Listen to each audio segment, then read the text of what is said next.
Kobori falou um pouquinho a respeito de Ásia e do Japão no podcast do Edson Castro, antigo, acho que era Manual do Homem, né?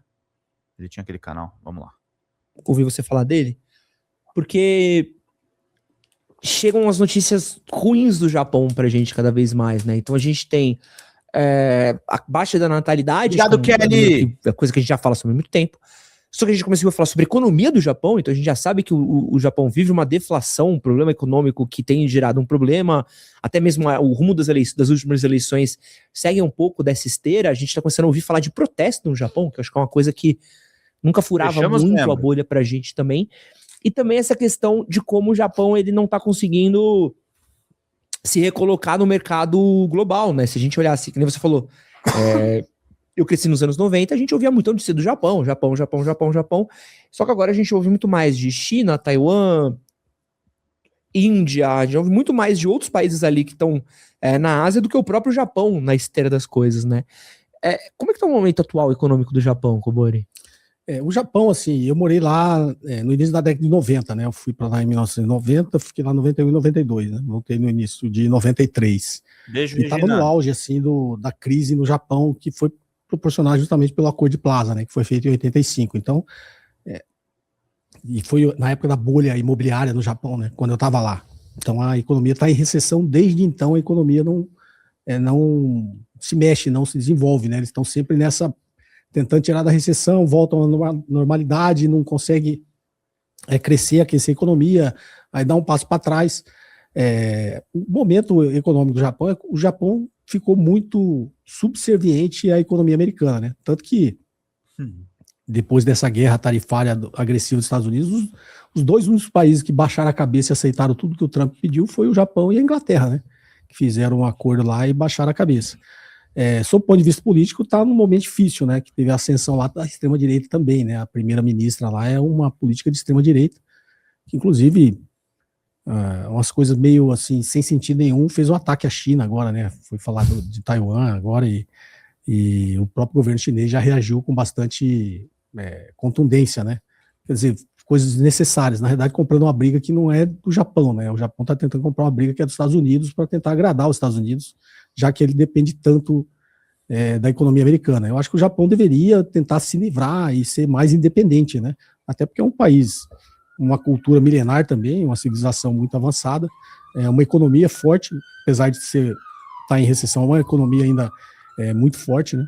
Foi ultrapassada pela China há pouco tempo, mas até a China ultrapassar, o Japão era a segunda maior economia do mundo, né? Então, acho que o governo chinês, o Estado chinês, deveria encontrar algumas formas de ser menos dependente da economia americana, né? Só que o Japão passa pelo mesmo problema da Europa, né? A Europa hoje é um continente que eles chamam de vassalos, né, dos Estados Unidos. O Japão acabou entrando nessa onda. O Japão deveria, acho que, se integrar melhor à Ásia, sabe?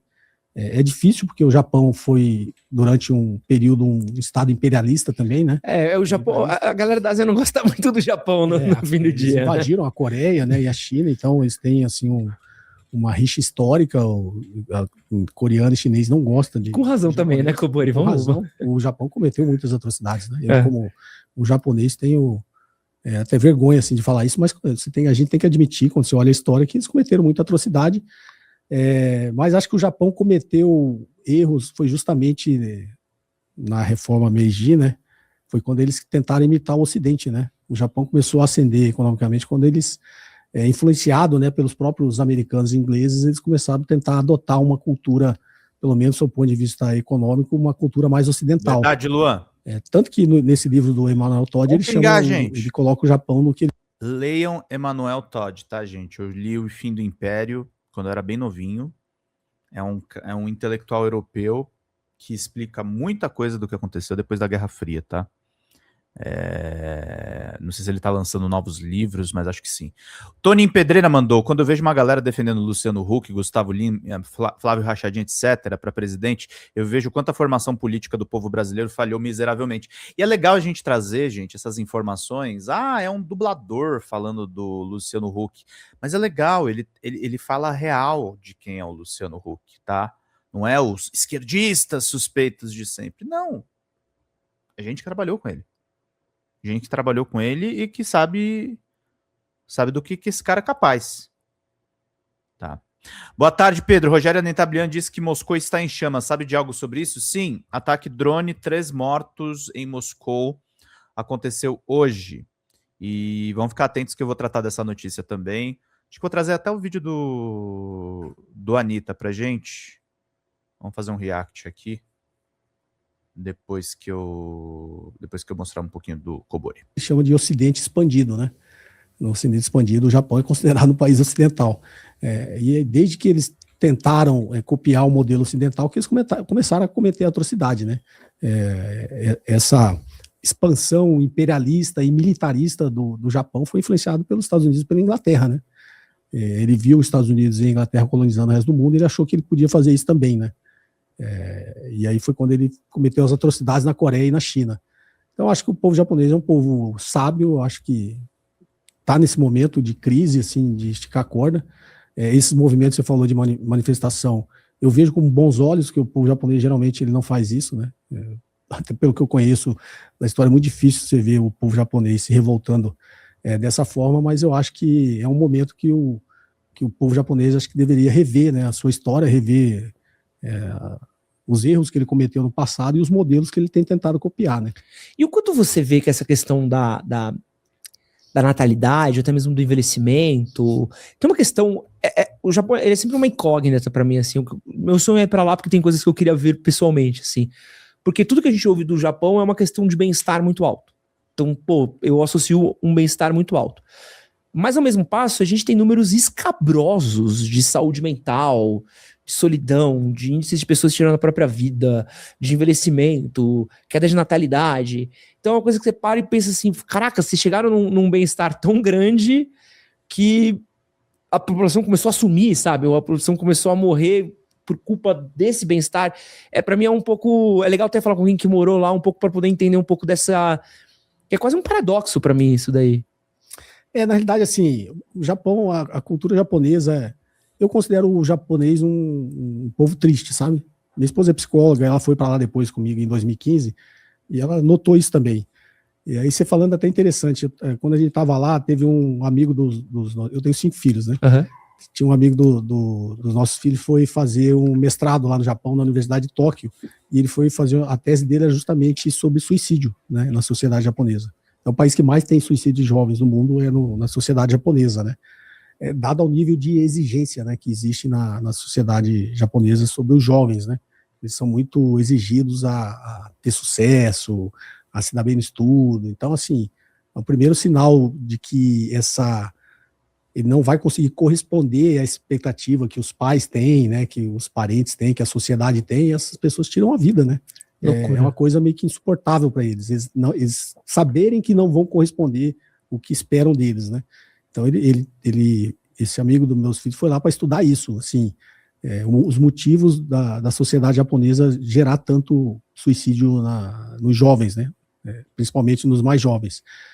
E quando eu estive lá, assim, eu notei que o povo japonês realmente ele é um povo mais triste. Principalmente a gente sendo brasileiro, né? Pô, ia falar, o cara tá lascado, tá não sei o que, você vai estar lá na esquina rindo. Tá na Radial Leste 4 horas por dia, mas tá num botequinho na Vila Prudente sorrindo, pô. Principalmente para nós no Brasil, quando você chega lá é uma coisa muito visível, assim, como você acha eu acho o japonês um povo triste, sabe? E eu acho que isso tem que mudar, assim, nesse livro do Emmanuel Todd também ele fala dessa estrutura familiar, né, que ele chama uma estrutura, tem um termo em francês lá que ele chama soushi, que eu acho que é uma cultura também que eu acho prejudicial. No Japão, o filho mais velho tem muito mais valor que o resto, né? Vamos pingar, gente, superchats é o que falta. Então ele tem uma grande carga de responsabilidade sobre ele, mas também toda a herança da família fica com o filho mais velho, sabia? Que loucura. Os mais novos ficam com nada. Que doideira. E também tem uma questão de misoginia ainda muito grande no Japão, né? E aí até a minha cunhada, tem um irmão lá que mora ele foi antes de mim, né? 6 meses antes de mim, mora lá até hoje, casou com a japonesa, tem 2 filhas. Tem os dois lados, né? Tem um documentário na Netflix, não sei se ainda tem, chama Jiro Sushi Dreams. Não conheço. Que conta... É um documentário que mostra a história desse Jiro, que ele tem um restaurante de sushi no metrô lá em Ginza, se não me engano. Ele ficou famoso até porque quando o Obama foi lá nesse sushi dele. Sei. Acho que o Jovem Nerd foi nesse mesmo coisa de sushi, que é bem famoso, né? Cabe 10 pessoas, metade da sua sala aqui, o restaurante dele aqui. Pô, que massa. E o Obama foi lá, né? Ele ficou famoso e tal. E esse documentário conta a história dele, né? E nessa história dele mostra lá, em algum momento, o filho mais novo revoltado, né? Que falou, pô, o restaurante vai ficar com o meu irmão mais velho, que é dele por direito, né? Nessa cultura. E ele tentando se virar para arrumar outra coisa, abrir outro restaurante, fazer outro negócio, porque ele não ia ficar com nada, né? Nessa herança aí. Então isso também gera, eu acho que é uma estrutura cultural assim que gera muita insatisfação também na sociedade como um todo, né? Porque imagina, é só o filho mais velho que tem direito a tudo, né? Inclusive tem o outro lado, que ele também é responsável por cuidar dos pais, quando os pais ficam velhos, ele que tem que cuidar, ele que tem que fazer tudo, né? E aí tem uns que não aceitam isso também, né? Eu estava contando da minha cunhada, porque o irmão dela era o irmão mais velho, ele não aceitou ter que cuidar dos pais. Né? Porque ele tem o lado que ele fica com tudo, e o mas lado tem o lado da responsabilidade de ter cuidado dos pais até morrer. E aí ele não aceitou e aí ele teve que abrir mão da herança. E aí ficou com a minha cunhada. E aí a minha cunhada que cuida. É muita coisinha diferente, né, bicho, culturalmente, cara. Então é uma cultura muito igual o japonês. Aí quando a gente tá voltando para a economia, não tem muito problema lá, porque a poupança deles é muito alta, né? Então um país mais endividado do mundo é o Japão, em relação ao PIB, né? Mais de 200% do PIB de endividamento. Obrigado, ele consegue Joana. ter isso porque o povo japonês poupa muito, né? Eu morei muito tempo em Brasília, morei 22 anos em Brasília, eu cheguei a ser vice-presidente da Confederação Brasileira de Golfe, né? Quando veio o golfe, que específico. Voltou a ser olímpico, voltou ao Brasil, eu era vice-presidente da Confederação Brasileira de Golfe. E aí, lá em Brasília, assim, metade do clube de golfe é diplomata, né? De outros países, inclusive o campo de golfe foi construído pelo Juscelino Kubitschek por uma exigência do Itamaraty, né? Que os diplomatas falaram, vai mudar a capital para lá, tem que ter um campo de golfe, porque no Rio tinha, né? E aí, assim, eu jogava golfe com o pessoal da embaixada do Japão, com o embaixador, tal, eu conheci 3 embaixadores. E o jogo de golfe tem uma coisa boa, Cláudia. Que você tem tempo à vontade para conversar. A partida dura 4 horas, né? Você está sozinho, às vezes, com a pessoa.